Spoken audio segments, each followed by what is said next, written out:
अस्सलाम वालेकुम dear students, क्या हाल है? उम्मीद है खैरियत से होंगे। आज हम बात करेंगे एक रिस्पॉन्स की। लास्ट टाइम मैंने एक वीडियो पोस्ट की थी जिसमें मैंने कहा था कि क्लास 11 के जो स्मार्ट सिलेबस होगा उसके बारे में क्या हो सकता है, क्या कदौकाल हैं उसके और किस तरह की उसमें बातें हो सकती हैं और कुछ एडवाइसेस भी थी। तो उसके रिस्पॉन्स में एक क्वेश्चन आया है, वो क्वेश्चन कुछ ऐसे है। अस्सलाम वालेकुम रिस्पेक्टेड सर, बट ये मेडिकल के स्टूडेंट्स लिए तो बेनिफिशियल नहीं है ना? तो मेडिकल के स्टूडेंट्स को फुल सिलेबस करना चाहिए या नहीं? तो ये सवाल जो है काफ़ी स्टूडेंट्स का है, इसलिए इसमें आ गया है तो मैं यहीं कवर करूँगा। नंबर 1, नंबर 2 और सर ये कहा जाता है कि आने वाले 10 सालों में मेडिकल फील्ड का स्कोप नहीं होगा, तो स्टूडेंट्स को चाहिए कि वो एमबीबीएस के अलावा और फील्ड की तरफ जाएँ। Is it correct? तो ये जो क्वेश्चन है ये एक अलार्मिंग क्वेश्चन है सेकंड वाला और इसका जवाब वाक़ई में बहुत कमाल है कि आप लोगों को क्या करना चाहिए, क्या सोचना चाहिए जैसे-जैसे वक़्त बदल रहा है क्योंकि बहुत स्पीडीली चीज़ें तब्दील हो रही हैं।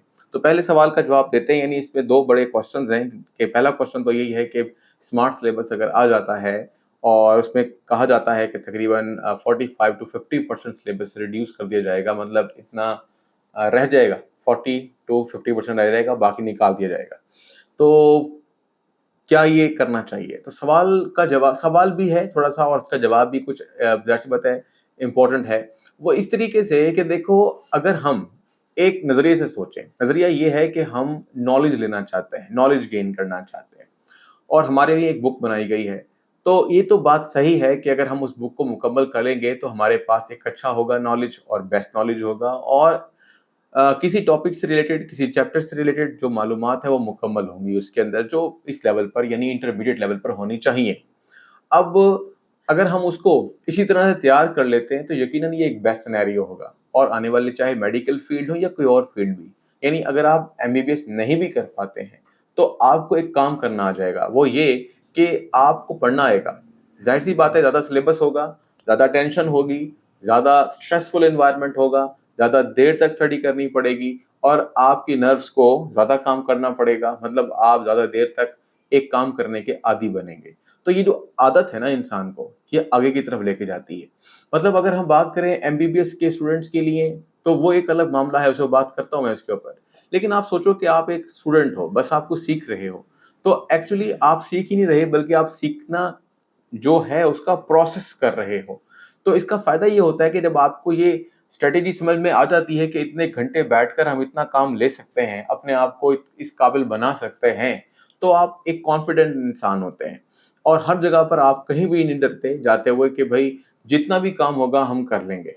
इस तरीके से जब आप सोचते हो, तो आपको पढ़ना समझना आ जाता है और दुनिया की कोई भी फ़ील्ड हो, अब चाहे आप मेडिकल में हैं या आप किसी और फ़ील्ड में हैं, आपको पढ़ना आता है, समझना आता है, आपको काम करना आता है। तो विदिन फ्यू मंथ्स अगर छोटा काम है तो विदिन फ्यू डेज़, थोड़ा-सा ज़्यादा बड़ा अगर कोई ऐसा कुछ पढ़ने जा रहे हो, तो विदिन ईयर्स आप बहुत बेहतरीन तरीके से उसको कोप कर लोगे। ऐसी स्टडीज़ को भी जो आपने आज तक नहीं पढ़ी होंगी। इसका मतलब ये है कि यहाँ पर 2 काम हो रहे हैं।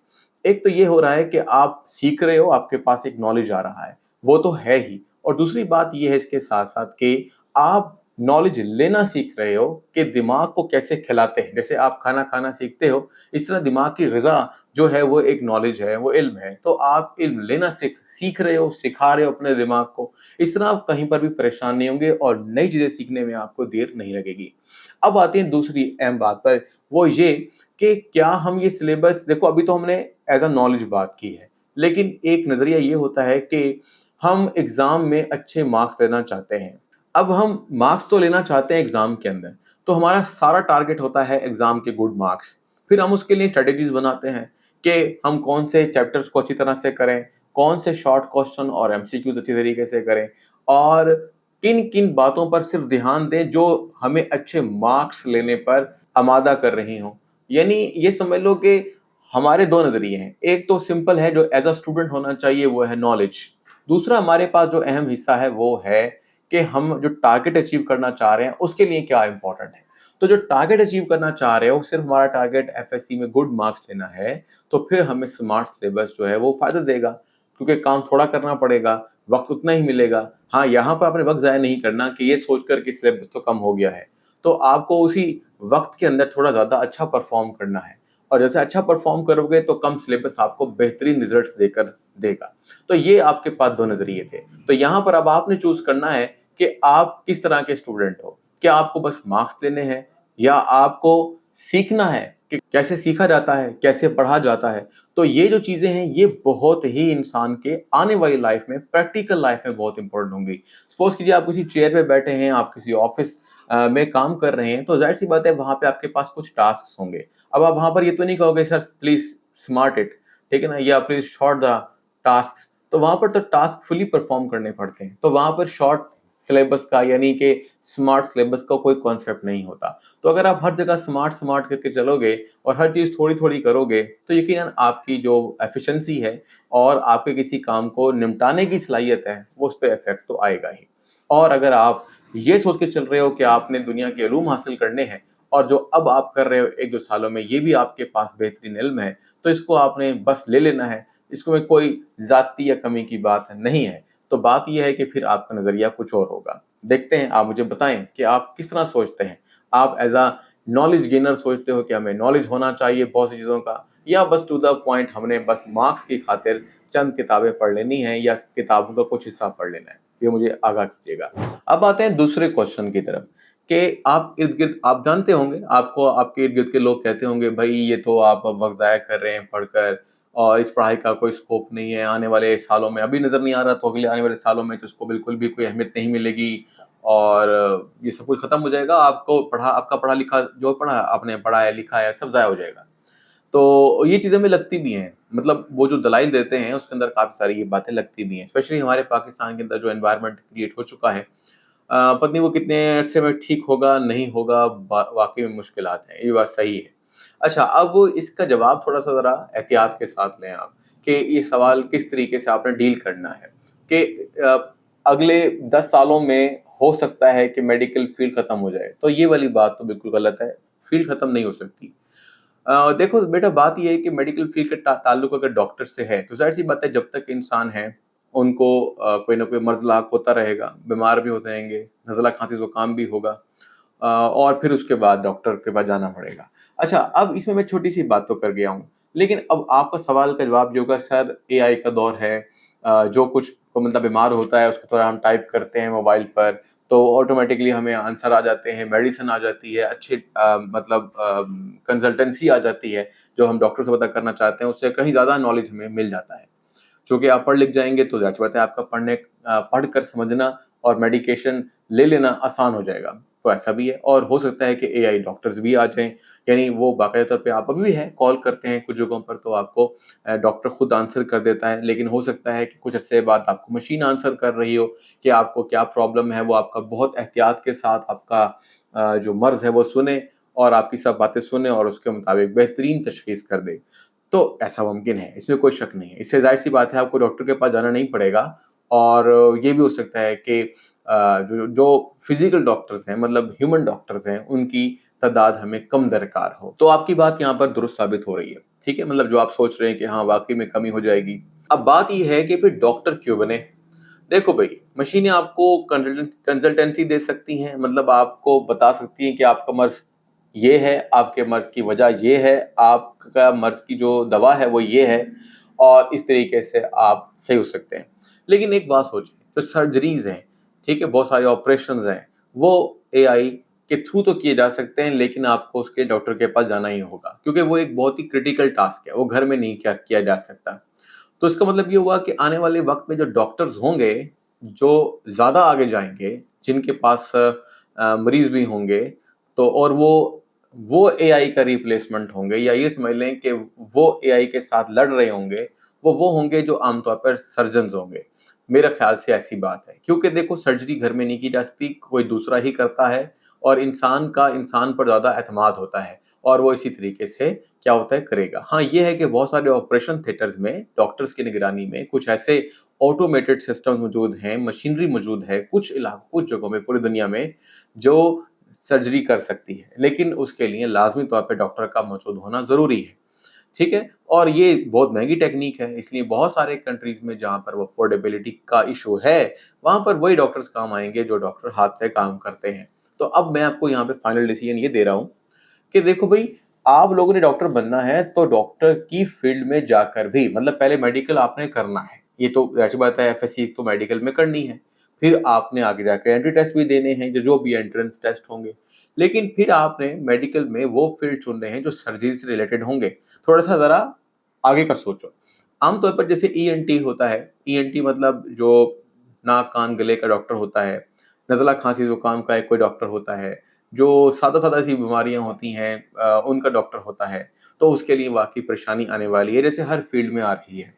और इसके अलावा जो अच्छे डॉक्टर्स हैं, जो सर्जन्स हैं, जो काफ़ी ऐसे डॉक्टर हैं जिनका एतमाद लोगों पे बहुत ज़्यादा है, उनके पास लोग खुद चलकर जाएँगे और ये अमल चलता रहेगा। इसलिए अब आपको उसी अंदाज़ में सोचना है कि आपको लोगों के साथ एक मर्ज मतलब समझ लें एक ताल्लुक बनाना है। वो जब आप लोगों के साथ एक ताल्लुक बनाओगे आपकी एज़ अ डॉक्टर, तो आपका जो एतमाद है यानी आप पर जो लोगों का एतमाद है, वो बढ़ जाएगा और उसकी वजह से क्या होगा लोग फिर आपके पास लाज़मी तौर पर आएँगे, आपको कॉल करेंगे, आपसे पूछेंगे।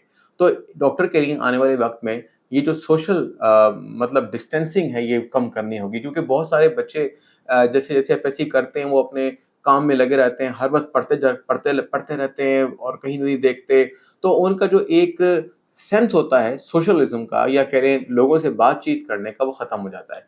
फिर जब वो डॉक्टर की फ़ील्ड में आते हैं, तो वो खुद रिज़र्व रहते हैं, वो अपने आप को समझते हैं हम डॉक्टर हैं और फिर इस तरह से वो बहुत थोड़ी-थोड़ी सी बातें करते हैं, लोगों की बात आमतौर पे पूरी भी नहीं सुनते।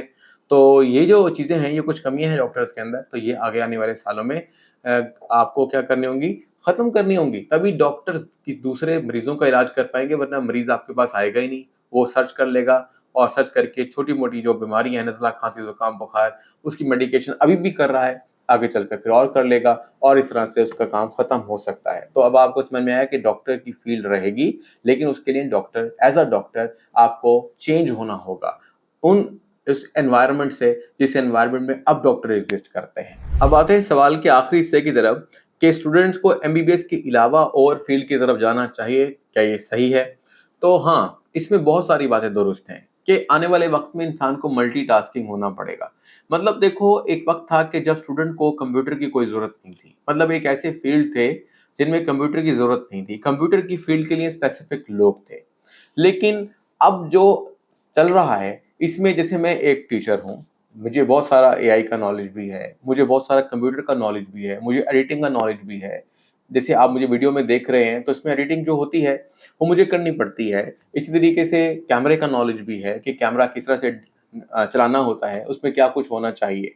तो एक ही इंसान को इसी तरीके से कई चीज़ों पर अब थोड़ा-थोड़ा सा ये अबूर तो ना कहें, लेकिन एट लीस्ट उसको अपने साइड असिस्टेंट के तौर पे रखना चाहिए, ताकि जब वो टेक्नोलॉजी को अपने किसी भी फ़ील्ड के साथ मर्ज करेगा, तो उसका फ़ायदा होगा। इवन कि एक कपड़ा बेचने वाले जिसके पास कोई कंप्यूटर की ज़रूरत नहीं थी, अब उसको ऑनलाइन सेल करने के लिए कंप्यूटर या उसकी बेसिक नॉलेज या फिर एआई का नॉलेज ज़रूरत पड़ती है।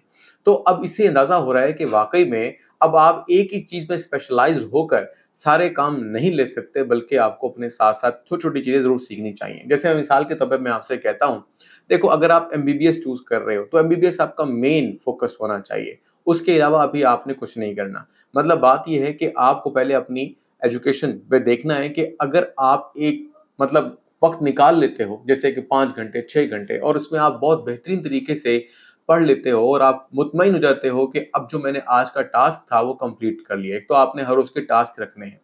उसके बाद आपने थोड़ा-सा अपनी सेहत का ख़्याल रखना है, चाहे आधा घंटा हो, घंटा हो अपने लिए निकालें और फिर उसके बाद आप देखें कि आपके पास वो टाइम है कुछ, तो उस टाइम को आप अपनी एक्स्ट्रा स्किल पे लगाएँ। उस पर आपने बहुत डीप डाइव नहीं करना है। आपको आहिस्ता-आहिस्ता चलना है। जैसे आपको बेसिक नॉलेज सीखना है कि कंप्यूटर कैसे चलता है उसको कैसे ऑपरेट करते हैं। एमबीबीएस अगर आप कर जाते हैं, डॉक्टर बनते हैं, तो उसके साथ कौन से ऐसे सॉफ्टवेयर्स हैं जो डॉक्टर को डील कर सकता है या डॉक्टर को उसके बारे में पता होना चाहिए क्योंकि बहुत सारे ऐसे भी डॉक्टर्स हैं जो अब टेक्नोलॉजी में भी काम कर रहे हैं। तो अगर आप जिस स्पेशलाइज़ेशन में जाना चाहते हैं, उससे रिलेटेड छोटी-छोटी चीज़ें मतलब उनके बारे में डीपली नहीं जाना। बस अभी आपने दिमाग में रखना है कि इसको हम आहिस्ता-आहिस्ता करेंगे क्योंकि आपके पास अब बड़ा टाइम है। एफएससी करेंगे, एमबीबीएस करेंगे और आगे जाएँगे। तो वो जो आपके साइड हसल्स हैं, वो जो साइड आपके पास समझ लें कि स्किल्स हैं, उन पे आहिस्ता-आहिस्ता वर्क करते-करते 4, 5, 6 साल के अंदर आप फिर ज़्यादा सीख जाएँगे। तो इसलिए मैं कहता हूँ डिस्ट्रैक्ट नहीं होना, मेन फ़ोकस तो आपका मेन पोज़ीशन पर ही होना चाहिए, लेकिन उसके साथ-साथ अपने इर्द-गिर्द का ख़्याल रखें क्योंकि दुनिया बहुत तेज़ी के साथ तब्दील हो रही है। अगर आप अपने इर्द-गिर्द नज़र नहीं रखेंगे, तो वाक़ई में हो सकता है कि आप पीछे रह जाएँ और जो लोग आपको बता रहे हैं कि आपकी पढ़ाई का कोई फ़ायदा नहीं होगा, हो सकता है फिर वो आप चूँकि आपने खुद कुछ मिस कर दिया है, तो सिर्फ़ एक चीज़ को फ़ोकस करते हुए आगे चलकर हो सकता है कि उसमें कुछ कमियाँ रह जाएँ। फिर उन कमियों को आप दूर कर लोगे, उसके लिए भी थोड़ा वक़्त चाहिए होगा। फिर आपको शायद ये लगे कि काश कि मैं ये पहले कर लेता या उस वक़्त आप थक जाएँ कि भई मैंने इतना कुछ किया, इतना बड़ा बंदा बनने की कोशिश की, इतने एग्ज़ाम पास किए, इतने ज़्यादा मैंने कॉम्पिटिशन वाले एग्ज़ाम पास किए हैं और अभी भी मुझे कुछ नहीं मिल रहा। तो हो सकता है कि वहाँ पर ऐसा पॉइंट आए। अच्छा ये बात बताऊँ आपको कि ये ज़िंदगी में ऐसे पॉइंट आते रहते हैं, जब इंसान ये सोचता है कि अब उसे कुछ नहीं मिलने वाला, अब पढ़ाई का कोई फ़ायदा नहीं या उसने कोई काम किया तो उसका कोई फ़ायदा नहीं, उसने कोई डिप्लोमा किया हुआ होता है, कहते हैं अब उसका कोई फ़ायदा नहीं। असल में ये जो हमें ये समझ लो कुछ ऐसा ही है जैसे आपके पास एक मज़दूर है, मज़दूर या मिस्त्री की मिसाल समझो, जिनके पास घर बनाने के लिए सारा सामान होता है। जैसे कि अगर मैं आम ज़ुबान में बात करूँ, तो वो जो जिसमें सीमेंट उठाते हैं, तगारी तगारी होती है, कांडी होती है, गरमाला होता है, ठीक है ना? यानी कभी आपने मज़दूर मिस्त्री से पता कर लो, तो ब पता चलेगा आपको। तो ये उनके और इस तरह लेवलर होते हैं, कुछ छोटे-मोटे औज़ार होते हैं। अब ये औज़ार चलाना एक अलग मतलब स्किल है और इन औज़ार का इस्तेमाल करके यानी स्किल का इस्तेमाल कर कर घर बनाना, बिल्डिंग बनाना एक अलग बात है। अच्छा, अब जो हम आपको एजुकेशन देते हैं, इसमें बेसिकली हम आपको वो जो टूल्स हैं, वो जो आपके हथियार हैं, उनको चलाना सिखाते हैं। लेकिन हथियार चलाने कैसे हैं, कहाँ चलाने हैं, किस तरह से चलाने हैं, ये आपको आहिस्ता-आहिस्ता वक़्त के साथ-साथ, वक़्त की तब्दीली के साथ-साथ खुद भी जज करना होता है। अब एक शख्स है, वो उसको घर बनाना आता है, जो कि सिर्फ़ एक कमरा हो, चौकोर कमरा हो, लेकिन कोई शख्स कहे जी मुझे गोल कमरा बना के दो, अब आप कहेंगे चौकोर कमरा बनाने का ज़माना खत्म, ठीक है जी, गोल कमरा बनाना है। तो अब क्या होगा फिर आपको उसको तोड़ना ऐसे आना चाहिए ईंटों को कि आप उसका डिज़ाइन बना सको या डिफरेंट तरीके से उसको इस्तेमाल कर सको। तो ये वक़्त के साथ-साथ आपको वही इल्म जिसको आप बेकार समझ रहे हो, वही फ़ायदा देगा। लेकिन आपको सोचना है, यानी क्रिएटिविटी लेकर आनी है उसके अंदर कि इसको मैं ऐसे कैसे इस्तेमाल करूँ कि यही चीज़ बहुत बेहतर हो जाए। जैसे मिसाल के तौर पर उर्दू की खताती किसी ज़माने में बहुत ज़्यादा अहम होती थी। लोग खताती सीखने जाते थे और उसकी बहुत ज़्यादा मतलब वैल्यू होती थी कि बहुत खूबसूरत लिखता है। फिर कंप्यूटर का ज़माना आ गया। लोगों ने कहा क्या हाथ से लिखना है आगे चल के तो कंप्यूटर पे ही राइट करना है, मोबाइल पे राइट करना है। लेटर भी तो राइट अब जो है मिसाल के तौर पे आपने मैसेजेस भेजने हैं किसी को, तो पहले लेटर लिखते थे हाथ से, तो उसकी तहरीर बड़ी खूबसूरत अच्छी लगती थी। लेकिन अब आप मैसेजेस करते हैं, सेम फ़ॉन्ट होती है, फ़ॉन्ट को चेंज भी कर सकते हो, लेकिन उसमें इंसान की अपनी खताती का किरदार नहीं रहा। लेकिन खताती के अंदर जो आपने अहम चीज़ सीखी थी वो थे लफ्ज़ पिरोना, कि लफ्ज़ों को कैसे लिखा जाए। तो अगर आप अपने उसी मैसेज में जो अब आप टाइप करते हो, बेहतरीन अल्फ़ाज़ का इस्तेमाल करो तो वो भी अट्रैक्टिव लगते हैं। उन्हीं अल्फ़ाज़ों के पैसे हैं, नई वेबसाइट्स बन रही हैं, नए लोग एडवर्टाइज़मेंट करते हैं अपने डिफरेंट प्रोडक्ट्स की, तो उसमें अल्फ़ाज़ों का इस्तेमाल होता है मतलब अगर अच्छे अल्फ़ाज़ होंगे तो उसके पैसे भी अच्छे मिलते हैं। तो लफ्ज़ों के पैसे भी हैं, ये भी कमाल की बात है। तो देखा एक ख़तात किस तरीके से अपने आप को तब्दील कर सकता है। इसी तरीके से मिसाल के तौर पर टीचिंग एक ऐसा प्रोफ़ेशन था जो कभी-कभी टाट पर बैठकर दिया जाता था। मतलब एक टीचर है, वो खड़ा है या कुर्सी पे बैठा है, बच्चे टाट पर बैठकर पढ़ रहे हैं और उस्ताद वो ब्लैक बोर्ड के ऊपर चॉक से लिख रहा है। फिर आहिस्ता-आहिस्ता तब्दीली आई, चॉक खत्म हो गए, मार्कर आ गए, ब्लैक बोर्ड से व्हाइट बोर्ड बने, ग्रीन बोर्ड बने।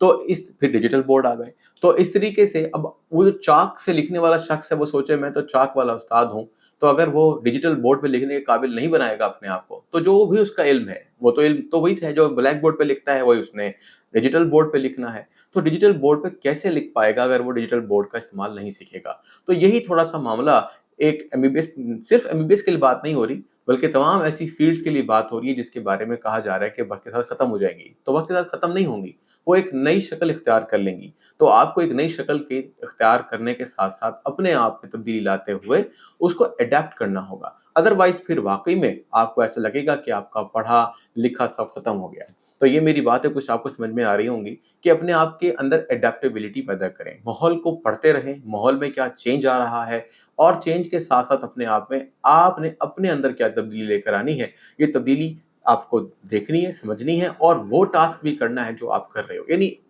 एक ज़माना था, हम भी कहते थे और आपके वालिदैन अभी भी कहते होंगे, वो थॉट अभी भी चल रहा है, एक चीज़ पर इंतहाई फ़ोकस करो, ठीक है ना? और उसपे अब मसला ये है कि एक चीज़ पे फ़ोकस ज़रूर करो, लेकिन उस चीज़ को जल्दी करो। मतलब आप उसके ऊपर बहुत ज़्यादा वक़्त लगाओगे और देर कर जाओगे तो आपसे पहले कोई और कर जाएगा। यहाँ पे इस तरह का कॉम्पिटिशन है, नंबर 1। नंबर 2, एक चीज़ पे फ़ोकस ज़रूर करो, लेकिन उससे रिलेटेड दूसरी ऐसी मशगलें जो इसी चीज़ को यानी आपकी जिस पर आप फ़ोकस कर रहे हो, पहली चीज़ को असिस्ट करते हो, हेल्प करते हो, उन पर भी ध्यान देते रहो। तो ये एक लंबी बहस है, इसको मैं यहीं पर ख़त्म करता हूँ। आपको समझ में आ गई होगी कि देखो कोई चीज़ ख़त्म नहीं हो रही, अपनी शक्ल तब्दील कर रही है। उसी के साथ-साथ आपको तब्दीली के अमल में जाना है। और बाकी स्मार्ट सिलेबस के एतबार से जो अहम अपडेट्स होंगी, वो मैं इंशाल्लाह आपको बता दूँगा, जैसे-जैसे वो आती जाएँगी। तो जो लोग अभी नए हैं, मेरे चैनल पर सब्सक्राइब ज़रूर करके चलें, ताकि यूज़फुल नॉलेज उनको वक़्त पर मिल सके। बाकी जो लेक्चर्स हैं, वो इंशाल्लाह बहुत जल्द वापस आ जाएँगे, जैसे ही स्मार्ट सिलेबस आ जाता है। अगर नहीं भी आ रहा था, फिर भी इंशाल्लाह हम नेक्स्ट वीक से स्टार्ट कर देंगे, क्योंकि इस वीक में ये कहा जा रहा था कि सिलेबस आ जाएगा। तो देखते हैं, आज इस वीक में तकरीबन 2 से 3 दिन बाकी हैं, तो क्या हिसाब बनता है। तो अब तक के लिए अल्लाह हाफ़िज़, मिलते हैं नेक्स्ट लेक्चर में।